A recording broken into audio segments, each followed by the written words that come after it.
함께 말씀 보겠습니다. 마태복음 4장 12절부터 23절까지의 말씀입니다. 마태복음 4장 12절부터 23절까지의 말씀 우리 교독으로 공독하겠습니다. 예수께서 요한이 잡혔다고 하는 말을 들으시고 갈릴리로 돌아가셨다. 그리고 그는 나사렛을 떠나 스불론과 납달리 지역 바닷가에 있는 가버나움으로 가서 사셨다. 이것은 예언자 이사야를 시켜서 하신 말씀을 이루시려는 것이었다. 스불론과 납달리 땅 요나단 강 건너편 바다로 가는 길로 이방 사람들은 갈릴리 어둠에 앉아있는 백성이 큰 빛을 보았고 그늘진 죽음의 땅에 앉은 사람들에게 빛이 비치었다. 그때부터 예수께서는 회개하여라 하늘나라가 가까이 왔다 하고 선포하기 시작하셨다. 예수께서 갈릴리 바닷가를 걸어가시다가 두 형제 베드로라는 시몬과 그와 형제가 아닌 안드레가 그물을 던지고 있는 것을 보셨다. 그들은 어부였다. 예수께서 그들에게 말씀하셨다. 나를 따라오너라. 나는 너희를 사람을 낚는 어부로 삼겠다. 그들은 곧 그물을 버리고 예수를 따라갔다. 거기에서 조금 더 가시다가 예수께서 다른 두 형제 곧 세베대의 아들 야고보와 그의 동생 요한을 보셨다. 그들은 아버지 세베대와 함께 배에서 그물을 깁고 있었다. 예수께서 그들을 부르셨다. 그들은 곧 배와 자기들의 아버지를 놓아두고 예수를 따라갔다. 예수께서 온 갈릴리를 두루 다니시면서 그들의 회당에서 가르치며 하늘나라의 복음을 선포하며 백성 가운데서 모든 질병과 아픔을 고쳐 주셨다. 아멘. 아멘. 지난주부터 우리가 함께 특별 집회로 이렇게 드리고 있는데 지난주 우리가 하나님 나라에 대해서 하나님께서 우리에게 그 하나님의 나라를 주시기 위해서 그 긍휼함을 우리 가운데 베풀어 주시고 그것에 대해서 우리가 아는 그런 시간들을 함께 말씀을 통해서 나누었습니다. 그래서 이번 주에는 그러면 진짜 하나님의 나라는 우리에게 어떤 의미가 있고 하나님의 나라, 하늘나라는 어떠한 것인지에 대해서 오늘 말씀을 통해서 여러분들과 함께 나누기를 원합니다. 하나님의 나라는 긍휼하심을 느낄 때 우리에게 온다라고 지난주에 제가 말씀드렸습니다. 하나님께서 우리를 사랑하시는 그 마음을 우리가 느끼는 것, 하나님께서 우리에게 은혜를 주시고 우리를 바라보시고 우리에게 긍휼한 마음을 주시는 그것을 우리가 깨달을 때 하나님의 나라가 우리에게 온다 그렇게 말씀드렸습니다. 여러분 그렇기 때문에 이 하나님의 나라는 하나님의 그 마음이 우리에게 전달된다라고 하는 것입니다. 하나님의 나라가 우리에게 임한다라고 하는 것은 하나님의 그 긍휼하신 그 사랑의 마음이 우리에게 전달된다라고 하는 그런 의미를 가지고 있습니다. 여러분 예수님께서 이 땅에 오셔서 3년간의 그 공생의 기간 동안 우리에게 필요한 복음을 전파해 주셨습니다. 여러분 그 복음의 가장 핵심적이고 중요한 것이 무엇입니까? 그것은 바로 하나님 나라 아닙니까? 하늘나라. 하늘나라에 대해서 주님께서 이 땅에 오셔서 3년 동안 계속해서 많은 사람들에게 전한 것을 우린 복음이라고 얘기를 하는데 그 복음의 가장 핵심적인 내용이 무엇이냐면 바로 하나님 나라, 하늘나라입니다. 복음의 핵심은 우리를 향한 긍휼하신 하나님의 그 마음, 우리를 구원하시려고 우리를 사랑하시려고 우리 가운데 그것을 베풀어 주시려고 하는 그 마음이다라고 하는 것입니다. 여러분 하나님의 마음이 곧 하늘나라 복음이다라고 하는 것입니다. 우리가 흔히 생각하는 그 하나님의 나라에 대해서 우리가 죽으면 가는 그곳이 아니라 이 하나님의 나라는 곧 하나님의 마음이고 그 하나님의 마음이 우리 가운데 임할 때 하나님의 나라가 우리 가운데 임한다라고 하는 그런 의미를 가지고 있습니다. 여러분 그러한 마음으로 오늘 본문을 보게 되면 예수님께서는 자신의 그 공생의 첫 사역의 시작을 그러한 하나님의 마음을 가지고 시작하셨다라고 하는 것입니다. 그것이 바로 오늘 본문에 있는 이 말씀입니다. 주님께서 하나님의 마음을 깨닫게 되고 그 마음을 통해서 사역을 시작하신 것이 바로 오늘 본문에 있는 말씀이다라고 하는 것입니다. 여러분 세례 요한에게 예수님께서 세례를 받지 않으셨습니까? 그래서 어떻게 보면 세례 요한과 함께 어떤 일들을 할 수 있었을 것입니다. 그런데 갑자기 오늘 본문을 보게 되면 이 세례 요한이 잡히게 됩니다. 그리고 예수님은 바로 그 즉시 갈릴리로 몸을 숨기는 것이 바로 오늘 본문에 있는 장면입니다. 갈릴리로 가셨다라고 하는 그 의미가 바로 몸을 숨기셨다라고 하는 그런 의미입니다. 요한이 잡히게 되고 그리고 예수님도 그렇게 될까봐라고 하는 그런 걱정 때문에 몸을 숨기셨던 것입니다. 실제로는 몸을 숨기려고 갈릴리로 가셨지만 사실 그곳은 여러분 예언자 이사야를 통해서 아주 오래전부터 많은 백성에게 하나님의 그 언약을 주시고 그 언약이 그 예언이 실현이 되는 장소가 바로 갈릴리라고 하는 그런 장소라고 하는 것입니다. 여러분 왜 그 오랫동안 이사야 선지자를 통해서 또 많은 선지자를 통해서 그들에게 예언을 주시고 왜 예수님께서 그 장소로 가셔야만 한 것입니까? 왜 이러한 예언이 이사야 선지자를 통해서 그들에게 주어진 것입니까? 여러분 예수님이 가신 그 지역은 아주 오랫동안 많은 사람들에게 핍박을 받기도 하고 너무나도 혹독한 압제와 그리고 고난을 당했던 그러한 장소입니다. 힘들고 어렵고 너무나도 삶이 지쳐있는, 그래서 오늘 본문을 보게 되면 어둠이 그리워진 그런 지역, 희망이 없고 어둠이 그리워진 그 지역에 예수님께서 그곳에 가심으로 인하여서 예수 그리스도가 그들 가운데 복이 되고 그들 가운데 은혜가 되었다라고 하는 것입니다. 여러분 이사야 선지자를 통해서 예언되어진 내용은 바로 그것입니다. 힘들어하고 어려워하고 죽음의 그늘이 그들 가운데 있었던 그들을 내가 살리고 싶다. 내가 그들에게 사랑과 은혜를 베풀고 싶다. 여러분 이러한 예언이 예수님을 통해서 그들에게 전달되어진 것이다 라고 하는 것입니다. 엄청난 고통과 고난과 억압이 그들 가운데 있었고 그들은 힘들고 어려웠지만 하나님의 그 긍휼하심이 그들 가운데 주어지게 되고 하나님의 긍휼하심이 그들 가운데 되니까 여러분 그들 가운데 희망이 생기고 그들의 삶이 새로워지고 그들의 모든 것들이 새로워질 수 있었다라고 하는 것입니다. 오늘 본문 16절에 있는 말씀 한번 같이 보겠습니다. 16절 말씀, 어둠에 앉아있는 백성이 큰 빛을 보았고 그늘진 죽음의 땅에 앉은 사람들에게 빛이 비치었다. 여러분 그 지역에 희망이 없었습니다. 그늘진 죽음의 땅에 앉아있는, 희망이 없으니까 그냥 죽을 날만 기다리는 것과 같은, 살아도 살아있는 것 같지 않고 죽은 사람과 똑같은 그러한 삶을 살던 그 사람들, 여러분 그 사람들에게 주님께서 그들에게 자유함과 구원을 베푸는 것, 그들에게 필요한 것은 희망이고 그들에게 필요한 것은 이 모든 것들 가운데 자유함과 구원 아니겠습니까? 하나님의 긍휼하심이 필요한 그러한 사람들에게 하나님의 긍휼하심을 그들에게 선포하는 것이 예수 그리스도가 그 지역에 간 이유인 것입니다. 몸을 숨기신 것이 오히려 하나님의 그 긍휼하심을 그들에게 전달하는 통로가 된 것입니다. 그래서 그곳에서 여러분 하나님의 마음을 예수님께서 아셨다라고 하는 것입니다. 공생애를 시작하는 그때 여러분 하나님의 마음을 예수님께서 아셨습니다. 그 마음은 무엇이냐면 나의 안위, 나의 그 성공, 나의 좋은 기쁨, 행복, 그것이 아니라 다른 사람을 위해서 그 사람들에게 하나님의 그 사랑이 전달될 수 있게 하는 것.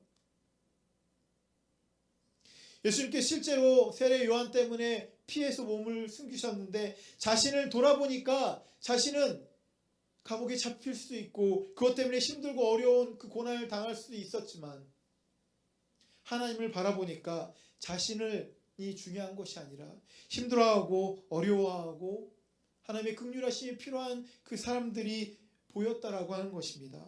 하나님은 그들을 구원하시기 위해서 이사야 선지자를 통해서 아주 오랫동안 그들에게 약속의 메시지, 언약의 메시지를 주셨다라고 하는 것을 예수님께서 깨닫게 되셨다라고 하는 것입니다. 여러분, 그것이 바로 예수님의 공생의 시작입니다. 그 공생의 시작 동안, 그 공생의 내내 예수님께서는 하나님의 나라의 그 복음에 대해서 그들에게 선포하고 우리에게 선포하고 있는 것입니다. 그렇기 때문에 다시 말씀드리면 이 복음이라고 하는 것은 죽어가는 삶에 빛을 비추어서 생명으로 옮기는 것이다 라고 하는 것입니다. 복음을 풀어서 설명하면 죽어가는 삶에 빛을 비추어서 생명으로 옮기는 것, 살아도 사는 것 같지 않고 죽어가는 죽음의 그늘이 그들 가운데 드려진 그들 가운데 예수님께서 그들 가운데 가심으로 인하여서 그들에게 빛이 비추었고 그들에게 생명이 주어진 것, 여러분, 이것이 바로 예수님께서 말씀하시는 복음이라고 하는 것입니다. 그래서 예수님께서 오늘 본문 17절에서 그들에게 또 우리에게 회개하라고 그렇게 말씀하십니다. 하나님의 나라가 가까이 왔다. 이미 예수님께서 그들 가운데 오셨는데 하나님의 나라가 가까이 왔다라고 그렇게 선포하고 있는 것입니다. 주님께서 그들 가운데 들어가기만 하면, 주님께서 그들의 마음과 심령 가운데 들어가기만 하면 하나님의 나라가 그들 가운데 임하게 된다라고 하는 것을 그들에게 선포하고 있는 것입니다. 주님이 우리 가운데 왔으니, 그 메시아 그리스도가 우리 가운데 왔으니 그 메시아 그리스도를 내 마음 가운데 모셔드리면 그들이 이제 자유하게 될 기회가 그들에게 있음을 선포하고 있는 것입니다. 여러분, 그리고 나서 바로 베드로와 안드레를 부르시는 장면이 등장을 합니다. 베드로와 안드레는 예수님의 그 부르심 가운데 예수님을 그대로 따라갔습니다. 그리고 야고보와 요한도 예수님을 따라갔습니다. 근데 너무나도 놀라운 것은 베드로와 안드레가 그동안 갖고 있었던 자신들의 그 그물을 놓아놓고 예수님을 따라갔다라고 하는 것입니다. 그리고 야고보와 요한은 심지어 아버지를 그 자리에 놓아놓고 예수님을 따라갔습니다. 여러분, 이것은 예수님께서 갈릴리로 오신 후에 하나님의 뜻을 따라 순종하고 하나님의 그 뜻 가운데 자신의 모든 것을 온전히 드린 것과 같이 베드로와 안드레도 자신들이 갖고 있었던 그 그물을 다 내어놓고 예수님을 따른 것이고, 그리고 야고보와 요한도 아버지까지, 그물과 아버지까지 다 내려놓고 예수님을 따라갔다라고 하는 것입니다. 여러분, 17절에 회개하라, 하늘나라가 가까이 왔다라고 선포한 그 이유가 무엇이냐면 내가 가지고 있었던 나의 생각들, 이 모든 것들을 다 내려놓고 예수님을 쫓는 것, 내 마음에 예수님을 모셔드리는 것, 여러분, 그것을 선포한 것 아닙니까? 예수님이 그렇게 하셨던 것처럼 예수님의 그 제자들도 그렇게 했습니다. 자신들이 가지고 있었던 그 모든 것을 다 내려놓고 예수님을 쫓았다라고 하는 것입니다. 여러분, 그 이유가 무엇입니까? 베드로와 안드레, 야고보와 요한이 예수님을 쫓은 그 이유가 무엇입니까?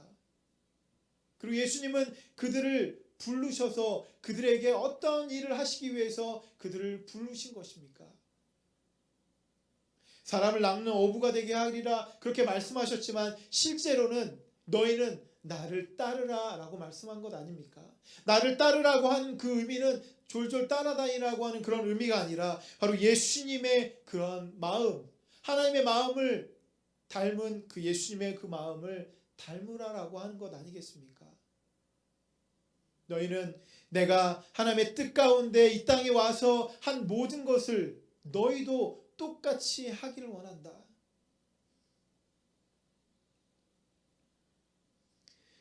그렇기 때문에 여러분, 본질적으로 믿음이라고 하는 것은 바로 그리스도를 닮는 것이다 라고 하는 것입니다.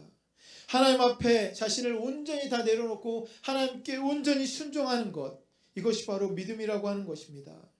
우리의 주권이 주님에게 있다라고 하는 것, 내가 스스로 무언가를 할 수 있는 것이 아니라 우리의 주권이 하나님에게 있다라고 하는 것. 그리고 예수님께서는 그들 가운데 하늘나라의 복음을 선포하시고 그 백성들을 고쳐주셨다라고 오늘 본문 가운데 기록하고 있습니다. 여러분, 예수님의 사역의 핵심은 바로 많은 사람들을 가르치고 그들에게 전파하시고 고쳐주신 이 세 가지의 사역을 하셨습니다. 그 세 가지의 온전한 가장 중요한 핵심은 무엇이냐면 하늘나라가 가까이 왔음을 그들에게 가르치시고 그들에게 전파하셨다라고 하는 것입니다. 우리를 구원하실 그 하나님의 마음, 그 하나님의 마음을 그들에게 가르치시고 그들에게 전파하신 것입니다.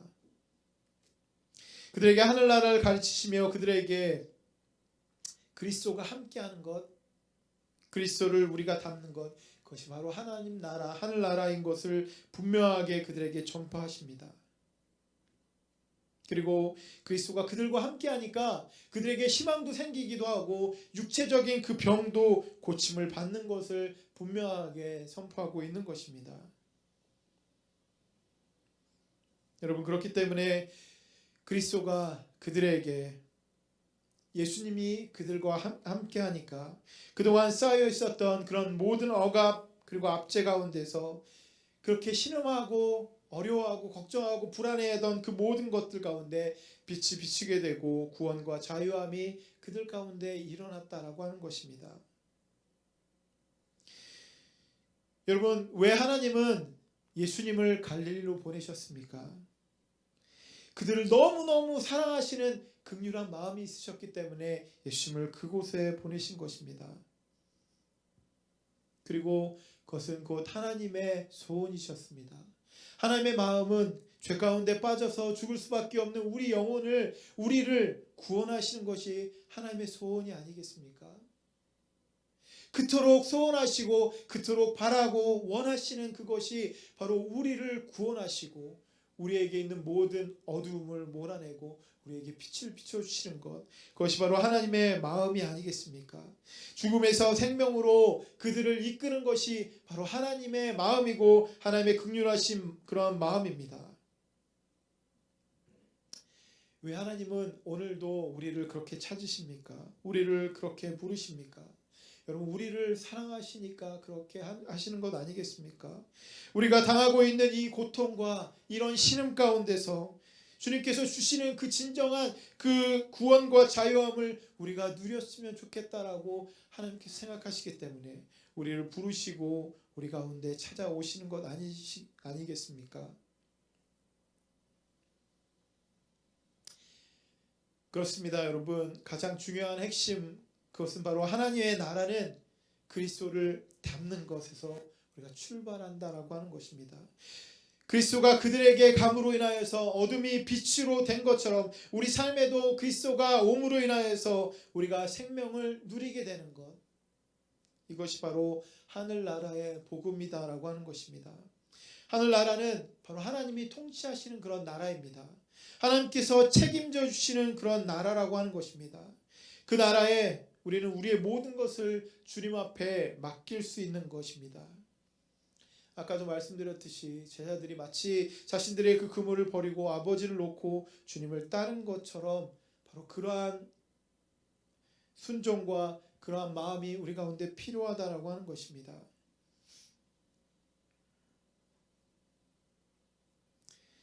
주님께서 그 백성들에게 말씀하신 그 복음은 결국 그 하나님의 나라는 그리스도가 내게 임하였을 때 그리스도를 닮는 삶을 사는 변화된 나의 모습, 새롭게 된 나의 모습, 그리스도를 통해서 영향력이 있는 나의 모습, 그것 아니겠습니까? 요한일서 2장 6절에 있는 말씀 한번 같이 보도록 하겠습니다. 요한일서 2장 6절입니다. 하나님 안에 있다고 하는 사람은 자기도 그리스도께서 사신 것과 같이 마땅히 그렇게 살아야 합니다. 여러분, 예수님 믿는 사람은 예수님처럼 이렇게 어둠을 빛으로 인도하는 그런 영향력이 있는 삶을 사는 사람들입니다. 내 뜻이 아니라 아버지의 뜻대로 행하며 사는 그런 사람입니다. 여러분, 아까 처음에도 말씀드렸지만 하나님의 나라가 어디에 있습니까? 하나님의 나라라고 생각하면, 그렇게 이야기하면 하나님의 나라는 우리가 죽으면 가는 곳 아닙니까? 라고 그렇게 이야기합니다. 정말 그렇습니까?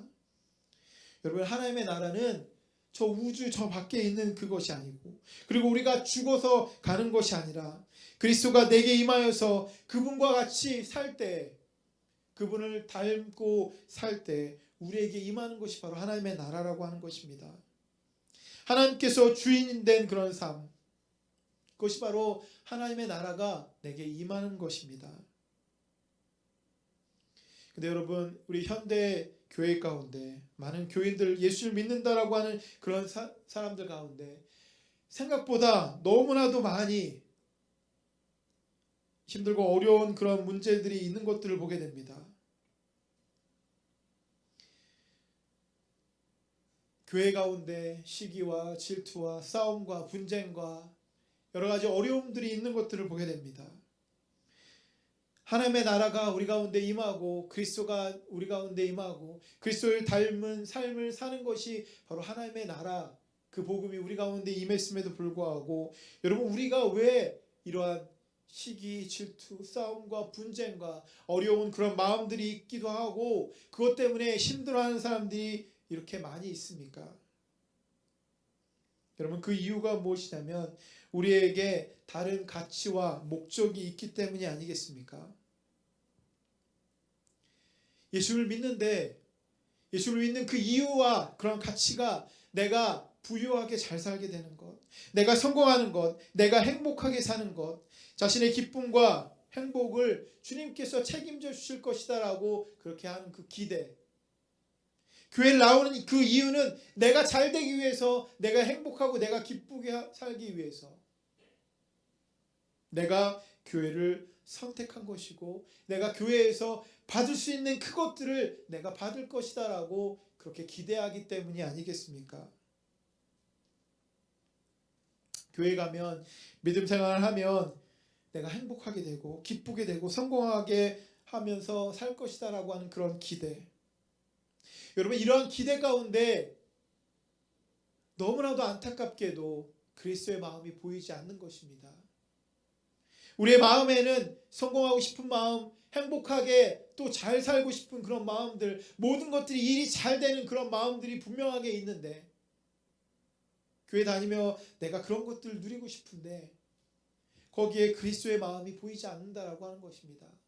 하나님의 나라는, 예수를 믿는 그 믿음은, 예수님께서 공생의 기간 동안 선포하신 그 복음은 그리스도를 닮는 것인데 그리스도를 닮는 그런 마음이 전혀 들어가 있지 않은 그런 가치와 그런 목적을 가지고 예수를 믿고 교회에 다니니까 여러분, 진짜로 하나님의 나라가 임하지 않는 것 아니겠습니까? 하나님의 나라가 임한 그곳에 싸움과 분쟁과 어려운 그런 마음들이 있는 것 아니겠습니까? 하나님보다 내가 더 우선이 되고 나밖에 생각하지 않는 것, 나 말고 다른 사람을 생각하지 않고 오직 나의 감정, 나의 육체, 나의 성공, 나의 것들만 생각하는 그런 마음들, 여러분, 그 기대 가운데 주위의 사람들은 전혀 보이지 않습니다. 그리스도의 마음도 보이지 않고 주위에 있는 사람의 그런 마음도 보이지 않습니다. 자신만을 위한 그 기대를 갖고 있는 현대 교회 가운데 있는 너무나도 엄청난 그런 아픔이 아니겠습니까? 교회를 다닌다고는 하지만 그리스도를 닮으려고 하는 그런 마음이 없고, 교회를 다닌다라고 하지만 다른 사람의 마음을 헤아릴 수 있는 그런 마음이 전혀 없는 그것들. 여러분, 예수님께서 이 땅에 오셔서 사신 그 삶은 여러분 예수님을 위한 그런 삶이었습니까? 예수님께서 갈릴리로 가신 그 후부터 예수님께서 그 삶 가운데 예수님 본인 자신을 위한 삶이 조금이라도 있으셨습니까? 하나님이 원하시는 대로, 하나님의 뜻대로 내가 그렇게 하기를 원합니다라고 하는 그러한 음성은 있었지만 자신을 위한 삶이 아니라 다른 사람을 위해서 이 땅에 오셔서 그렇게 사셨는데, 그리고 나를 닮고 나를 따르라고 그렇게 말씀하셨는데 우리는 나만 생각하고 나만 위해서 나만 보면서 그렇게 살고 있지 않습니까? 최고의 가치와 목적은 내가 예수님 믿고 내가 잘 되는 것, 내가 잘 사는 것, 그리스도를 닮는 그런 삶, 이것은 여러분 나보다 다른 사람을 더 생각하는 것, 내가 받은 그 사랑을 다른 사람에게 전달해 주는 것, 그러한 영향력을 다른 사람에게 허락하는 것, 그들을 위해 사는 삶, 나를 위한 삶이 아니라 바로 그들을 위한 삶, 이것이 바로 그리스도를 닮는 그런 삶이 아니겠습니까?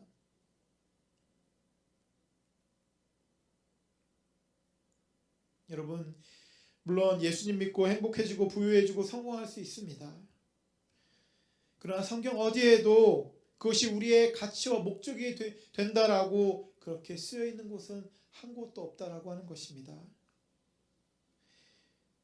우리가 그리스도를 닮는 그런 삶을 살 때 주님께서 우리에게 풍요로운 삶, 자유로운 삶, 주님께서 생명으로 옮겨주신 그 구원의 삶을 우리가 살게 되지만, 여러분, 우리가 예수님을 믿는 그 이유가 나를 행복하게 하고 나를 부유하게 하고 나를 성공하게 하는 그것 가운데 있다라고 하는 것은 말도 되지 않는 것입니다. 여러분, 교회는 근본적으로 두세 사람이 모인 그곳에 예수님께서 나도 그곳에 함께 있겠다라고 말씀하신 그런 곳이 아니겠습니까? 하나님이 우리와 함께 하시기 때문에 우리가 하나님을 닮고 하나님을 의지하고 하나님께서 우리에게 말씀하신 대로 그렇게 해야만 되지 않겠습니까? 그런데도 현대 교회 가운데는 싸움이 많이 있고 시기와 질투와 분쟁과 이기주의가 판을 칩니다. 아까도 말씀드렸듯이 가치와 목적이 다르기 때문이 아니겠습니까? 나를 위한 삶, 그것이 가치가 되고 그것이 목적이 되는 것, 그리스도를 닮는 그런 삶이 아니라 나를 위한 그런 삶을 우리가 살고 있기 때문에 그렇게 되는 것이 아니겠습니까? 여러분, 우리의 가치는, 우리의 목적은 그리스도를 닮는 그런 삶이 되어야만 하겠습니다. 예수님께서 자신보다 남을 더 생각하고 그 사랑을 베풀어 주시려고 노력하셨던 것처럼 그 하나님의 그 긍휼하심을, 우리를 이렇게 사랑하시고 우리 가운데 이렇게 우리를 인도해 주시는 그런 마음을 우리가 담는 것, 우리도 그 사랑을 받았기 때문에 바로 그 사랑을 나눠주는 것, 그것이 너무나도 중요한 것입니다. 그래서 요한일서 3장 11절에 우리에게 이렇게 말씀하십니다. 여러분이 처음부터 들은 소식은 이것이니 곧 우리가 서로 사랑해야 한다는 것입니다. 가장 먼저 우리가 들은 그 소식은 우리가 서로 사랑해야 된다라고 하는 것, 예수 그리스도를 닮는 그것은 우리가 서로 사랑하는 그런 마음을 가지고 다른 사람을 생각하는 것, 나만 생각하고 나만을 위해서 사는 그런 삶은 그리스도를 닮는 것이 아니다라고 하는 것을 우리가 분명하게 말씀을 통해서 들었다라고 하는 것입니다. 제가 알고 있는 그 한 자매는 오랫동안 교회와 믿음을 거부했습니다. 그래서 주위에 교회를 가자고 하는 그 요구에 계속해서 거절하고 절대로 교회를 가지 않을 것처럼 그렇게 이야기합니다.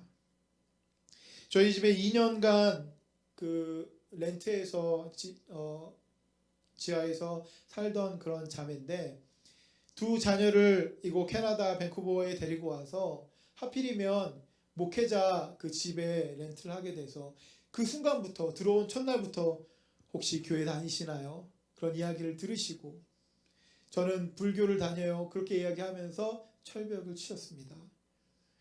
그 후에도 어떻게 하면 이 자매를 교회로 인도할 수 있을까 여러 가지 생각을 하고 기도를 했었는데 결국 그 마음의 문이 열리지 않았습니다. 그런데 어느 날 그 마음의 문이 열리고 나서 여러분, 그 자매가 교회를 가게 되고 그 교회를 간 순간부터 그 자매가 너무나도 엄청난 그 은혜를 받는 모습을 보면서 제가 그때 든 생각이 무엇이냐면, 나는 태어나서부터 지금까지 교회를 다녔는데 그 자매의 그 은혜 받는 모습을 보면서 어떻게 저렇게 큰 은혜를 받을 수 있을까? 나는 그동안 그냥 교회를 왔다 갔다 한 것만 같은 그런 생각이 들기도 하고 그 자매의 모습에서 너무나도 큰 그런 감동을 받습니다. 예수님을 사랑하는 그런 마음이 온전히 느껴지고 예수님을 닮으려고 하는 그런 마음이 온전히 느껴지고, 그래서 예배 때 그 자매 옆에만 있어도 너무나도 큰 은혜가 임하는, 어떠한 예배라고 할지라도 그 예배에 참여해서 엄청난 은혜를 받고 있는 그 자매의 모습을 보면서 저 역시 너무나도 큰 은혜를 받고, 아, 예수님을 사랑하는, 사모하는 그런 마음은 저렇게 해야 되겠구나, 저런 모습을 가져야 되겠구나, 이런 생각들을 했습니다.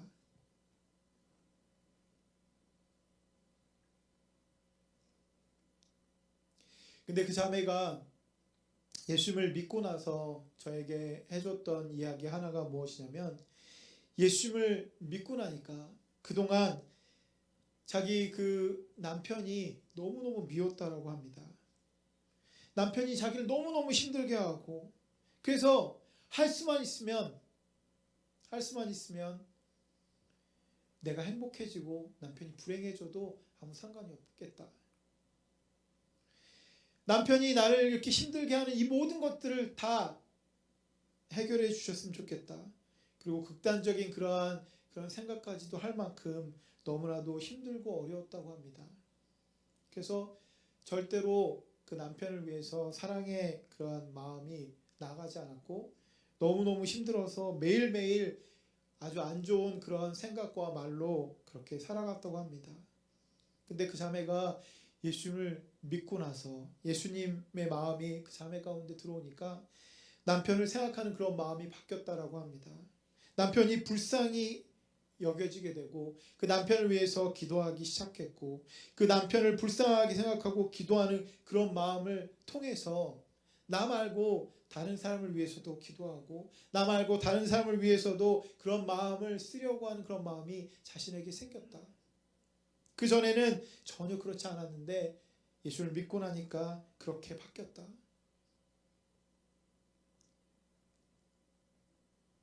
여러분, 이것이 영향력이 아니겠습니까? 예수를 믿고 우리의 삶이 바뀌는 것. 예수를 믿고 예수를 닮으려고 노력하니까 나보다 다른 사람이 보이는 것. 다른 사람을 위해서 기도해주고 다른 사람을 위해서 사랑을 베풀려고 하는 그런 마음이 자신에게 생긴 것. 주님께서 우리에게 너희는 서로 사랑하라고 그렇게 말씀하셨는데도 불구하고, 내가 교회는 굉장히 오랫동안 다녔지만 나만 생각하고 나만 사랑하고 나만을 위해서 그렇게 살았는데, 주님은 오늘도 우리에게 그렇게 말씀하고 있지 않으십니까? 나를 따르라. 나를 따르는 것은 서로 사랑하는 것이고, 다른 사람을 위해서 그 사랑의 마음을 갖고 그 사람들을 섬기는 것이다.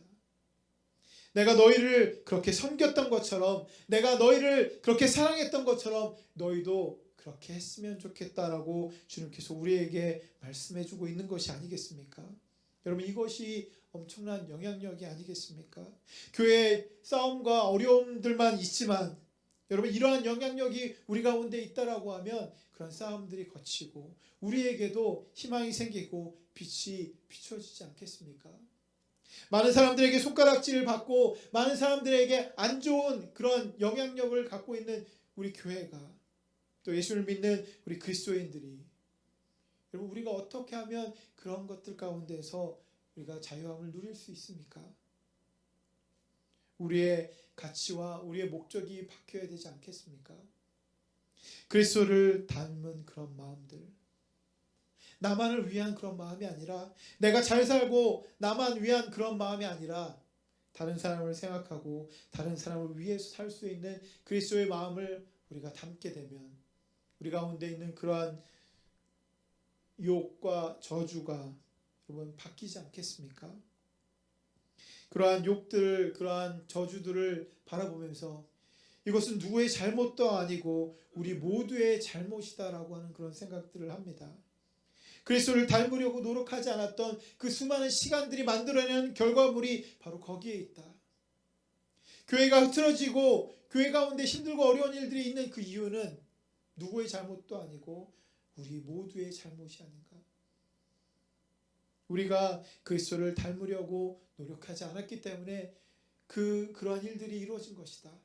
여러분, 그러한 생각들을 하게 됩니다.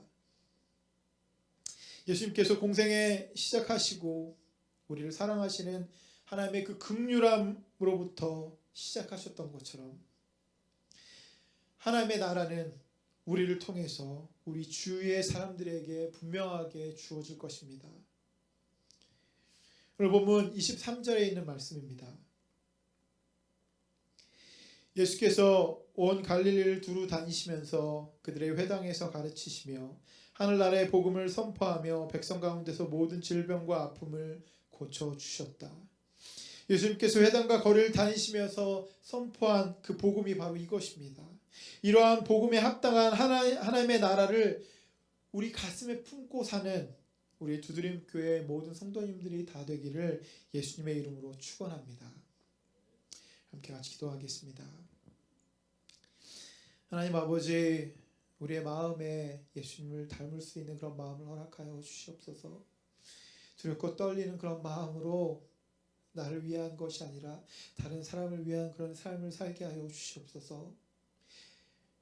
주님이 나를 구원하여 주시고 주님이 나를 붙잡아 주신 것처럼 우리도 그런 사람이 될 수 있도록 하나님의 나라의 그 복음을 누리는 그런 사람이 되게 하여 주시옵소서. 주께서 꼭 그렇게 우리를 붙잡아 주실 줄 믿사오며 우리를 살리신 예수님의 이름으로 간절히 기도드렸습니다.